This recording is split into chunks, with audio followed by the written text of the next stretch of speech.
অর্থ পাচারকারীরা শয়তানের মতো। তারা হুন্ডির মাধ্যমে বিদেশে টাকা পাচার করেন, আবার সেই টাকা প্রবাসী আয় বা রেমিটেন্স হিসেবে দেশে ঢুকিয়ে সরকারের প্রণোদনা হাতিয়ে নেন। এভাবেই তারা রেমিটেন্স যোদ্ধা বনে যাচ্ছেন বলে অভিযোগ করেছেন দুদক কমিশনার মিয়া আলী আকবর আজিজি। এহেন কর্মকাণ্ডে জড়িতদের বিরুদ্ধে জিরো টলারেন্সের হুঁশিয়ারি দিয়ে তিনি বলেছেন, কাউকে ছাড়া হবে না। জেমসন মাহবুবের প্রতিবেদন। পাচার করা টাকায় দুবাইয়ে সম্পদ করেছেন 459 জন বাংলাদেশি। গোল্ডেন ভিসার সুবিধা নিয়ে দেশ থেকে হুন্ডির মাধ্যমে পাচার করা টাকা সুইস ব্যাংক সহ বিদেশি বিভিন্ন ব্যাংকের মাধ্যমে দুবাইয়ে 972টি সম্পদ কেনার তথ্য এসেছে দুদকের হাতে।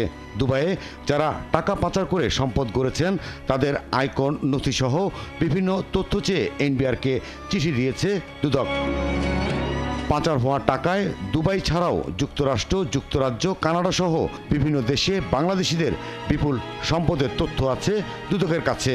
এই তালিকায় আছেন পতিত সরকারের সাবেক মন্ত্রী, প্রতিমন্ত্রী, এমপি, দলীয় নেতাকর্মী ছাড়াও বেশ কজন আমলা। বিভিন্ন দেশে টাকা পাচার করে এসব দেশে তারা গড়ে তুলেছেন সেকেন্ড হোম।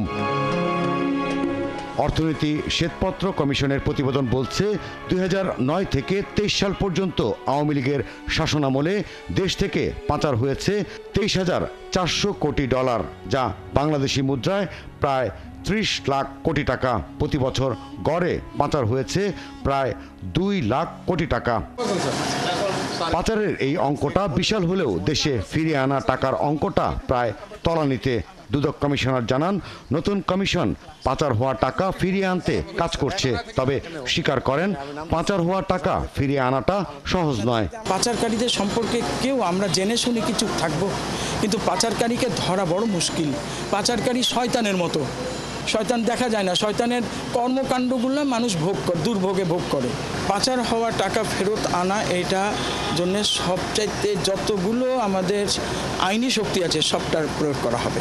দুর্নীতিবাজরা হুন্ডির মাধ্যমে টাকা পাচার করে সেই টাকা আবার প্রবাসী আয় হিসেবে দেশে ঢুকিয়ে সরকারের প্রণোদনার টাকা হাতিয়ে নিচ্ছেন। এই অপরাধীরা উল্টো রেমিটেন্স যোদ্ধা বনে যাচ্ছে। এমন কর্মকাণ্ডে জড়িতদের আর ছাড় দেবে না দুদক।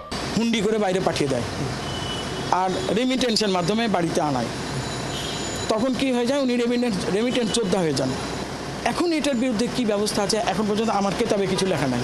এদিকে অর্থ পাচার ও শেয়ার কেলেঙ্কারির অভিযোগে ক্রিকেটার সাকিব আল হাসানের তথ্য চেয়ে সিকিউরিটি অ্যান্ড এক্সচেঞ্জ কমিশন সহ বিভিন্ন দপ্তরে চিঠি পাঠিয়েছে দুদক। টিম গঠন করা হয়েছে, তারা এই সংক্রান্ত দলিল প্রমাণাদি সংগ্রহের জন্য যা যা করণীয় সবই করবেন।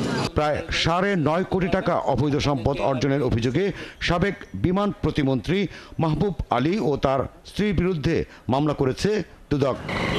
জেমসন মাহবুব, 71, ঢাকা।